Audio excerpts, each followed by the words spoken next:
At Thanksgiving, my mother tapped her glass, smiling the way she always did when she wanted the room to look at Lily. "Sister's wedding was great," she said loudly. "So, Kat, when's yours?" A few people laughed. My father kept carving turkey like it was urgent work. Lily didn't say a word, just watched me too. Still, too careful. I set my fork down. "I already had mine," I said. "You got invitations." The room dropped into a silence so sharp it felt physical. Then my dad whispered, "We never got them." So I reached into my bag, and that's when everything they'd been hiding finally surfaced. Growing up, I learned early that my family loved symmetry, perfect photos, perfect milestones, perfect stories to tell other people. And in every single one of those stories, Lily was the center. I wasn't bitter about it as a kid. I just assumed that was how families worked. One child shined, the other made room. By the time we were teenagers, the pattern wasn't a pattern anymore. It was a structure, a system. My mother curated Lily's life like it was a brand new showroom collection, dance classes, cheer tryouts, a whole gallery of awards hung in the hallway. Whenever I had my own moments, science fair ribbons, a college acceptance letter, Mom would smile politely and ask if I could take the picture later because she needed good light for Lily's new headshots. I didn't break the cycle. I adapted to it. I got good at watching, learning, anticipating, and I got even better at surviving quietly. Seattle changed me, though.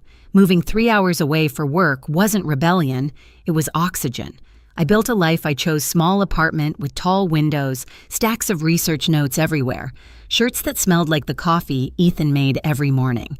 My job analyzing water and environmental data might not impress the people my mother wanted to impress, but it mattered.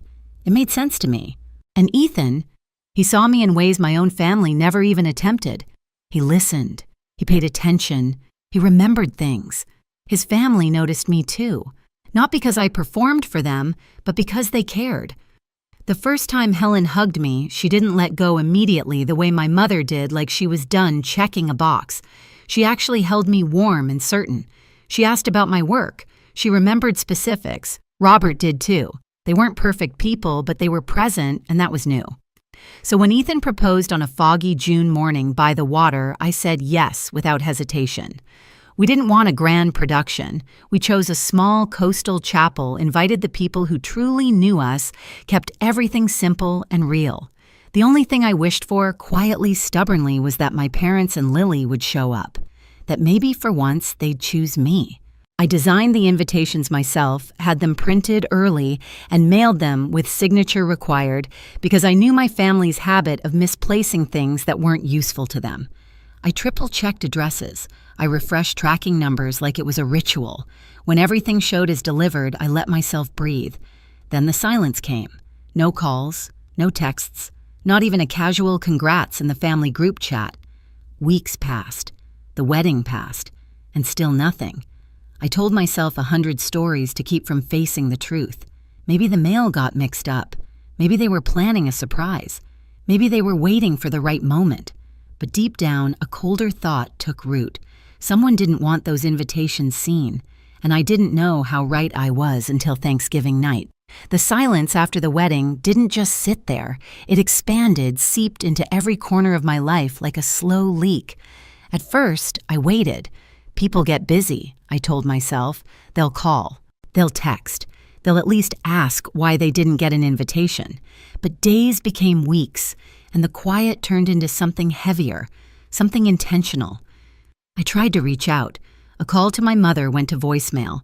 A message to my father got a polite, "I'll call later," which never came. The group chat, the one we'd had since I was in college, no longer showed my name in it. I wasn't removed loudly. I was erased, quietly. I mentioned it to Ethan one night while washing dishes, trying to sound casual. "Maybe it's a glitch," I said, though my voice betrayed me. He dried his hands, glanced at me, and asked, "Kat, did they ever respond to the invitations at all?" I shook my head. Not even once. He didn't accuse. He didn't push. He just said, "Let's check the logs." He helped me navigate through email activity, something I never would have known how to do alone. And there it was, the access logs for the family email. One invitation notice opened, deleted, permanently erased. The timestamp was unmistakable. It wasn't a glitch. It wasn't forgetfulness. Someone had gone out of their way to make sure no one saw my messages. The worst part, I already knew who. I could picture Lily standing in the kitchen of our childhood home, flipping through mail like she controlled the flow of communication. She had always been the gatekeeper, the one Mom trusted with her appointments, the one Dad asked to sort the bills, the one who screened calls and decided what was worth interrupting dinner. If something passed through that house, it passed through Lily first. The more I thought about it, the more the pieces aligned in a way that made my stomach burn.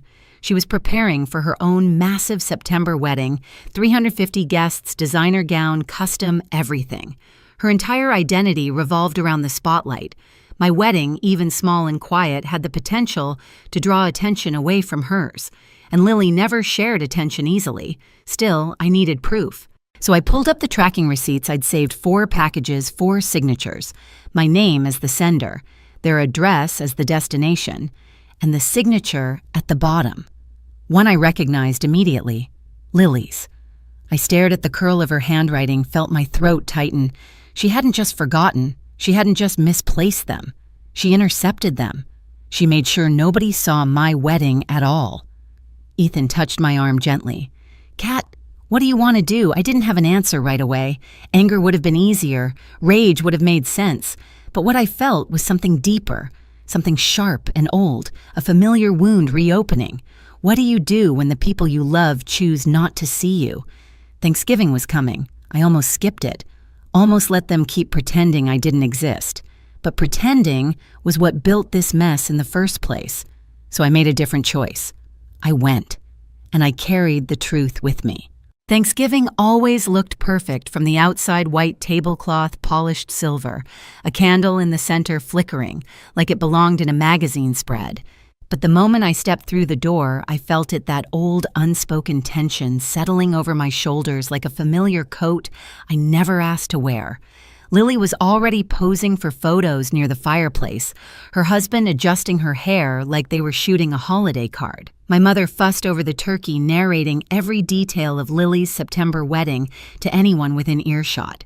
My father poured wine mechanically, eyes already tired. Not one person asked how I'd been. Not one mentioned the wedding they all missed. I took my seat at the table directly across from Lily. She didn't look at me. She didn't have to. Silence can be a performance, and she'd always been good at performing. Dinner began with the usual script praise for Lily's dress, her venue, her guest list, her connections. Every sentence was a reminder that they'd shown up for her over and over without hesitation, while they couldn't bother to acknowledge a single detail of my own life-changing day. Then my mother tapped her glass. "Sister's wedding was great," she said brightly, glancing at Lily as if to confirm. "So, Kat, when's yours?" The table chuckled. Even the turkey knife in my father's hand paused like it didn't know which side to take. Lily kept her eyes on her plate. Too still. Too careful. That told me everything. For years, I would have laughed it off, let the jab slip under my skin, pretended it didn't hurt. But not this time. Not after everything they'd buried. I set my fork down gently. I already had mine. I said, my voice steady. 6 months ago. The shift in the room was immediate, like all the air had been yanked out at once. I waited a beat, let the silence land, then added, "You got invitations." Forks froze. Eyes widened. My mother's smile collapsed. My father blinked like he wasn't sure he'd heard correctly. Across from me, Lily's face didn't move. That was the tell she knew exactly where this was going, and she couldn't stop it. "Kat," my father said carefully, "we never got any invitations." There it was, the lie. The familiar deflection. The story they'd rehearsed without even knowing they were rehearsing it. I felt something inside me settle. Not anger. Not revenge. Clarity. "I figured you'd say that," I replied softly. I reached into my bag, not rushing, not dramatic, and placed my phone on the table. The screen glowed, reflecting in the stemware, the candlelight catching its edges like a blade. Every pair of eyes locked onto it. This was the line I'd never crossed before. The boundary I'd never drawn. The moment I stopped allowing myself to be rewritten, and as I tapped the screen to open the receipts, the truth rose in my chest like a tide ready to break. The moment my thumb touched the screen, the room shifted. It wasn't loud. It wasn't chaotic. It was quiet in the way storms get quiet right before they level a coastline. The receipts opened in a neat little list, 4 deliveries, 4 signatures, all marked received. I zoomed into the first one and rotated the phone so the entire table could see. The looping, confident signature at the bottom was unmistakable. Lily.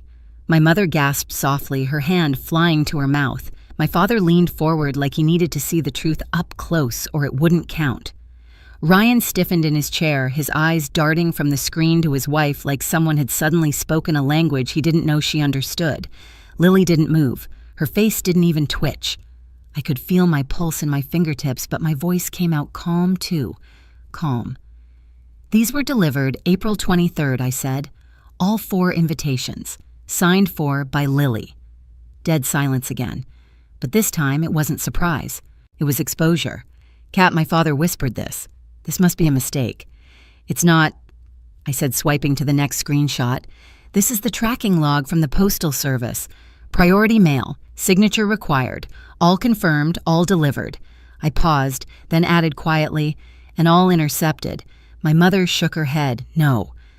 No, that makes no sense. Lily would never. Oh, stop, I said gently. Not harsh, just done. You keep saying what Lily wouldn't do, but you never look at what she actually does. That landed. My mother froze. Ryan finally spoke, his voice low. Lily, did you sign for these? Lily blinked.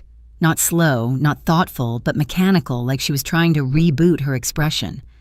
I don't remember. Sometimes I grabbed the mail, but I didn't see any invitations. I stayed quiet.